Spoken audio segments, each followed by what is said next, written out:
TS99 కి స్వాగతం. మేడ్చల్ జిల్లా చెర్లపల్లి రైల్వే టెర్మినల్లో మౌలిక వసతులు కల్పించి ట్రాఫిక్ సమస్యలను పరిష్కరించి రోడ్ల విస్తరణ చేపట్టాలని డిమాండ్ చేస్తూ ఈ రోజు చెర్లపల్లి రైల్వే టెర్మినల్ ముందు బీజేపీ ఆధ్వర్యంలో బైఠాయించి ధర్నా నిర్వహించారు.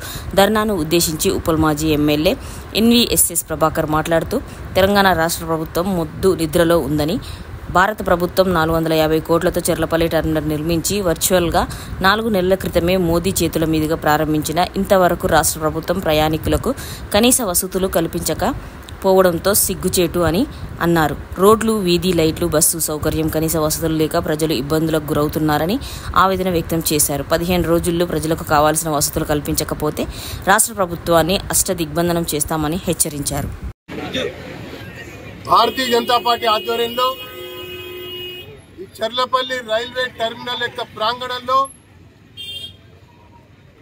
మౌలిక వసతులు రాష్ట్ర ప్రభుత్వం జిహెచ్ఎంసీ ఘోరంగా వైఫల్యం చెందింది అన్నటువంటి విషయాన్ని తెలియజేయడం కొరకు ఇక్కడ ధర్నా చేయడం జరుగుతుంది.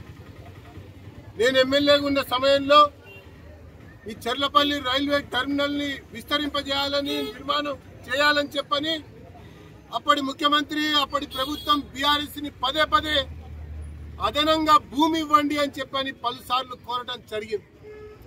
ఆ రోజు వాళ్ళు సహాయ నిరాకరణ చేశారు.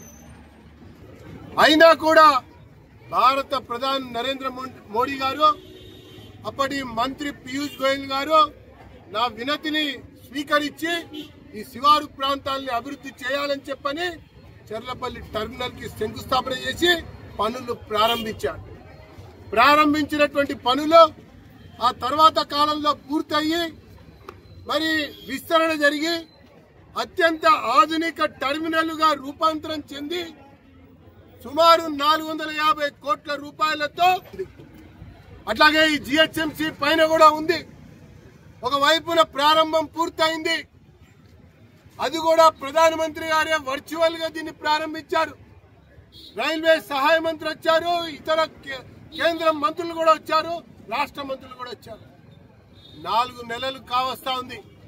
ఇప్పటికి కూడా ఈ ప్రభుత్వం గాని జిహెచ్ఎంసీ గాని వీధమైనటువంటి ఒక వైఖరి వీళ్ళు అవలంబిస్తున్నారు అన్నటువంటి విషయానికి నిరసనగా ఈరోజు ధర్నా చేస్తున్నామని చెప్పని నేను పేర్కొంటా ఉన్నాను. ఒకవైపున టెర్మినల్ ప్రారంభమైన తర్వాత సుమారు 25 ట్రైన్లు ఇక్కడి నుంచే ప్రారంభమవుతా ఉన్నాయి, లేకపోతే ఇక్కడనే ఆగుతా ఉన్నాయి, ఇక్కడికే అవి ఎండ్ అవుతున్నాయి అన్నటువంటి విషయాన్ని కూడా నేను మీకు మనవి చేస్తున్నాను. ఇకపోతే వేసవి కాలాన్ని దృష్టిలో పెట్టుకుని తిరుపతికి అదనపు ట్రైన్లు కూడా ఇక్కడి నుంచే ప్రారంభమవుతా ఉన్నాయి. అర్ధరాత్రి, అపరాత్రి, తెల్లారిగట్ట మరి ట్రైన్లు రావటం వెళ్ళటం, ప్రయాణికులు ఎక్కడెక్కడి నుంచో ఇక్కడికి రావాలని తహతహలాడుతూ వస్తా ఉంటే